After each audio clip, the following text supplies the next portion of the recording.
Yes, you guys, welcome back. This morning we have some insightful, big news to discuss. Late last night, Roman Abramovich had an interview released, and this is significant because Roman is not public at all. I don't remember any article, any interview on that note coming out from him, and this was jam-packed with insight behind Roman's philosophy at the club, from his love for football, love for the club, his ambitions for the club, his decisions behind sacking managers, and of course, the fight against racism, plus a lot more, you guys. So I'm going to discuss that today. And for the second story, I'm going to discuss Antonio Rudiger and the updates surrounding why he is looking to postpone contract talks until after the Euros. So again, you guys, we have a big, insightful video today. I hope you enjoy. In the comments, get involved, smash that like button. I want to be ambitious and get over 2,000 likes today, so show us some love this morning, you guys. And without wasting any more time, let's start things off by discussing Rudiger and the reasons behind why he's postponing talks till after the Euros. Now this season, Rudiger's form has been on different levels compared to anything I've seen personally, and you might be wondering, Nini, if Rudiger's doing so well and if he's so happy at the club, why is he waiting to push back talks until after the Euros? Now, the reasoning behind this is that we can't forget last summer.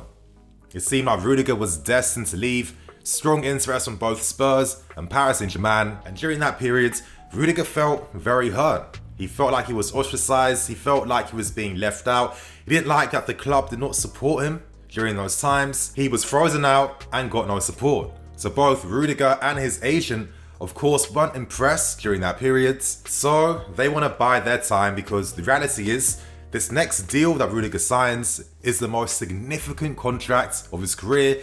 Considering the age Rudiger's currently at, this contract's significance and importance can't be matched. This could be the biggest contract that Rudiger does earn, and of course, due to that, there is some tactical reasons behind also delaying talks until after the Euros. Now, from what I'm hearing, the plan is to use his form from this season, and of course his form potentially in the Euros too, to garner more interest in his name, because let's not forget, when it became known last summer that Rudiger was available, so many clubs from Barcelona to Paris Saint-Germain to Spurs made concrete interest to try and sign him, so this guy has suitors from across Europe. Now, if he enters these contract talks with the club knowing that lots of clubs in Europe are trying to sign him too, then naturally, that's going to give him more bargaining weight to get the best possible deal he can with his club. Now, the reality is Rudiger is happy to remain here, however, he has to play things smart. In this game, it is very ruthless, so it makes a ton of business sense behind why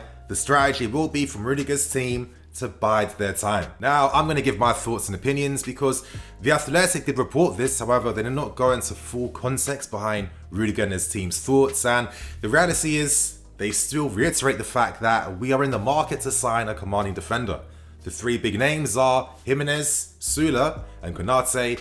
And in my opinion, I need to say this, and I'm constantly saying this all the time, we have some of the most commanding defenders in the Premier League already, in Rudiger and in the Colossus in Kurt Zouma.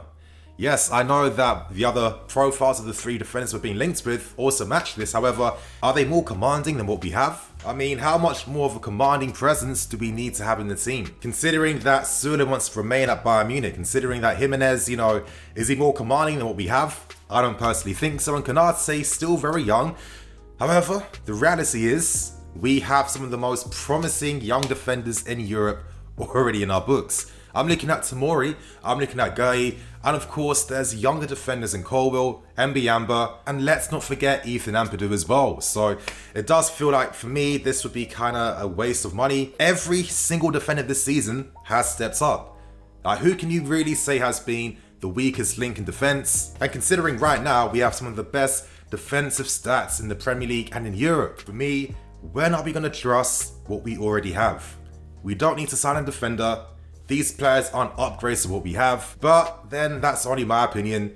In the comments below, you guys, how do you feel about Rudiger's strategy? And do you feel like we still need to sign a defender in this next summer window? We move on to the second big story for today, and that is the rare interview from our owner, Roman Abramovich. Now, this interview came courtesy of Forbes magazine, and I don't know how they pull this off, but it's extremely impressive, as this never really happens. Now, this season, context has played its part, but we have seen a more vocal Roman Abramovich. He wrote a letter in regards to Lampard's dismissal, and he came to speak out against the racism that Reece James faced. Does this mean that we should expect a more public Roman Abramovich? Of course not. In Roman's words, he feels like as the owner, it's his duty and responsibility to, put his stance on things and take responsibility. So, of course, you can only respect that. And due to this interview being so long from Forbes magazine, I highly recommend and stress that you guys give this a read. You're going to find a link below in the description. It's insightful, it's packed with a lot, and you're going to get a deeper insight behind Roman Abramovich and how he loves his club. So, like I said, you guys, you'll find a link below. And for the rest of this second story, I'm going to go through some of the interesting quotes made by Roman Abramovich. The article starts off by exploring Roman's fascination with football. As Roman said, the fact that there is no set formula for winning football matches, a coach and his or her squad have to consider many factors when approaching each match. It's like every few days is a new exam, and the work you put in gets evaluated. I enjoyed and still enjoy the unpredictability and seeing how each game plays out. The article goes on to explain why Roman's been enticed by the game and why he was set to sign a club, of course, to fulfill his passion.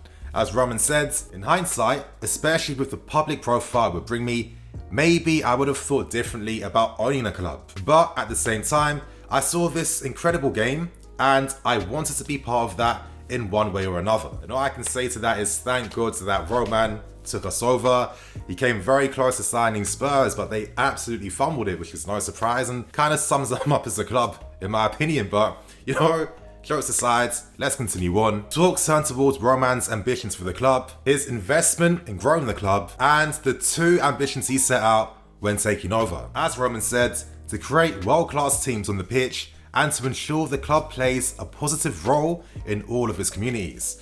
First of all, when you say something, you have to always follow through, and I guess that is especially if you're a person who doesn't say much. So what you do say is very important. Second, football is society.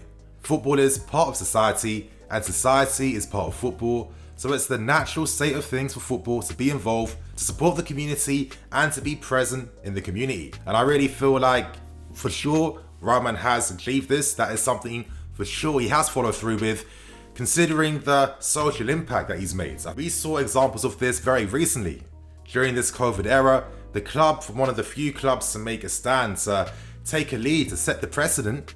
We saw them help the NHS, support charities, donations, etc., etc. And to be honest, when it comes to community efforts, we are a club, for me, the only club in the Premier League that looks to start things first and to take the lead. So, credit to everyone. For me, football and society is a pretty symbiotic relationship, and it's nice to know that that's taken very seriously at this club. Now, there are a ton of quotes in this interview, as I'm stressing in the description. Give this a read, you guys, but I'm going to focus on 3 more that stood out for me. Roman spoke about how proud he is of the success achieved by the men's team, the women's team, and the academy as well. He said, I think the trophies speak for themselves and show what we as a club have been able to achieve over the years. It's my goal for us to keep winning trophies going forward and to build for the future. This now continues on quite nicely in regards to our policy when it comes to just revolving managers in and out of this club.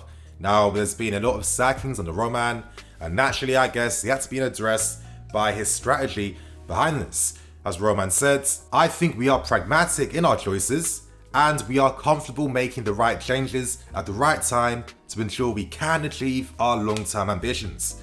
I hope it also says something about the clarity of the long-term ambition of the club.